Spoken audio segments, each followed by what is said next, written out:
If we watch any of the news that's allowed to be on because it's all selective, it's more like propaganda. If we watch that, it's very depressing, and they're telling us kind of already getting us ready to go down these bad aisles. So if we look at that kind of stuff and we see, or we listen to the radio, or we watch, even TV, the CIA ops that have been working in the movie industry are telling us that the world's doomed. How many comedies are coming out? Not dirty comedies, but just clean comedies where you just laugh. Very few movies are like that. They've been kind of taking us down a certain road for a long time. So what is this all saying? It's all negative. So I got this word from from a guy just not too long ago, 2-3 days ago, and this is what he said, and it was very interesting. He said, "Concentrate on what you cannot see, because what you can see is illusion." And I thought that was interesting, because if we take our thoughts and we put them somewhere else, and this goes on in my industry with the healing part. Supplements are really great. Get your bodies going, eating right, exercise, and they're trying to take that away from us too. They're trying to even take away walking down the beach and make that, oh, you can't walk down the beach. That's a bad thing, blah, blah, blah. So there's things that you can do that make you feel better. And when you do these things, you get better. But if your mind says, when I take, like I've got a pre and probiotic that's on the front page and on special, if you take that and your mind says that is going to make me and my immune system much better, and your mind is saying that, you're in the placebo mode. This is what the pharmaceuticals cannot beat, is the placebo mode, which just means if you took a sugar pill and there was nothing in it but it's sugar pill, which sugar is not so good for us, and you took that, but you believed it would heal XYZ, you have probably a 50 to 60% shot of healing XYZ because of your mind. So this is important for us to understand. When we order something, or we take something, or we eat a good meal, or we take our exercise, put it in our mind, this is going to change my body.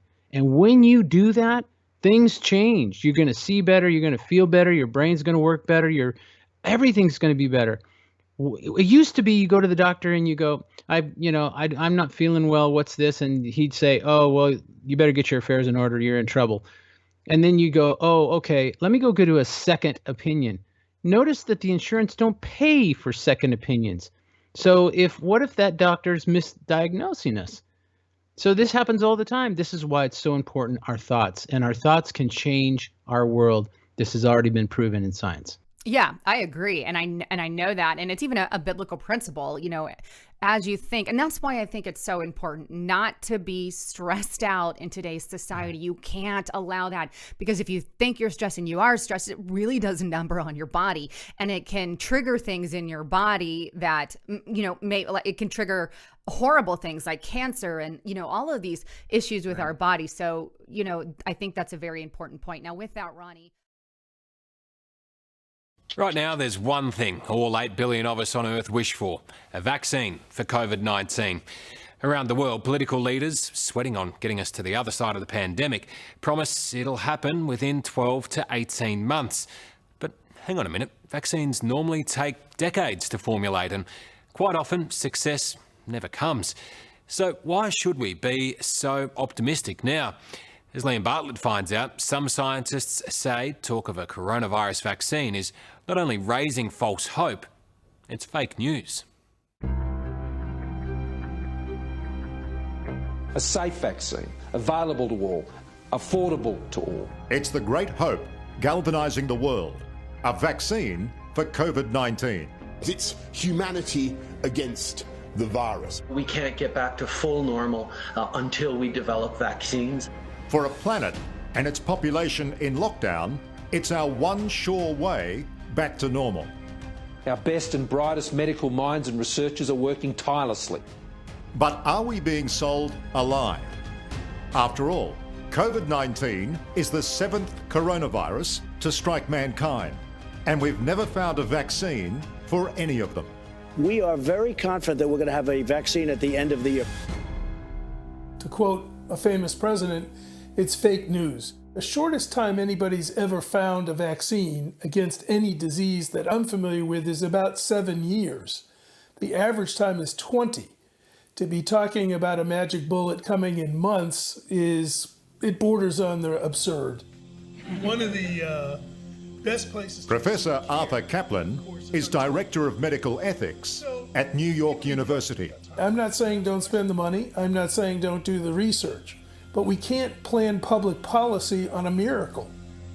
Right now, there are about 100 medical teams around the world, including Australia, chasing that miracle, the holy grail of a COVID vaccine. Surely one of them will find it.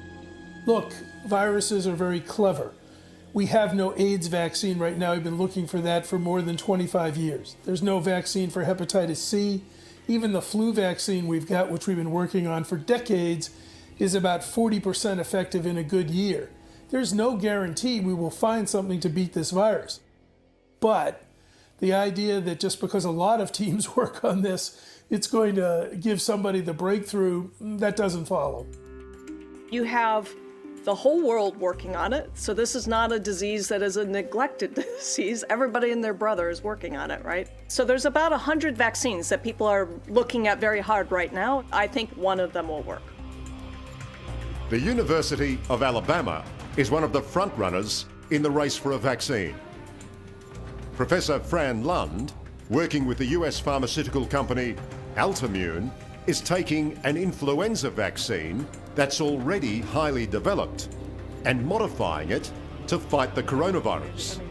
But even more impressive, this vaccine will be administered as a nasal spray, putting it right where the coronavirus first infects its victims. We're one of only a couple that are doing it as a nasal vaccine. The reason that I think that it is important to consider a nasal vaccine is because you develop immunity at the site where you're going to get infected. And in poorer countries, a nasal spray that can be easily administered and stored at room temperature would be a godsend. This is a virus that is going to infect eventually everybody in the world because nobody has any immunity to it. And so you have to think about how you're going to deliver, billions of doses of vaccines in a way that is simple and doesn't require refrigeration and is something that can be administered in places where maybe they don't have really robust health systems. But we're talking about 100 medical scientific teams around the world. I mean, you're suggesting they're wasting their time. Well, I don't think the hunt for a vaccine is a waste of time, but I think it's a waste of time to act as if we're going to get something in 6 months or 12 months or 18 months for everyone in the world. And we will need billions of doses of whatever they find if we're going to knock the plague out. Just in the US, you'd need 300 million or more doses. But this company in Canada may have found a way of producing vaccine doses in the tens of millions, quickly and cheaply. Here at Medicago, they use the plants as the culture in which they grow the vaccine's genetic code, which is then extracted to be made into the vaccine itself.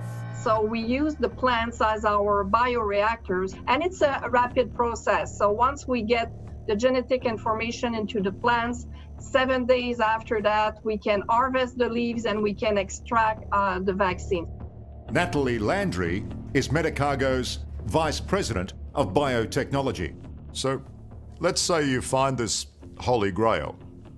Practically, how long would it take you to immunize the rest of the planet?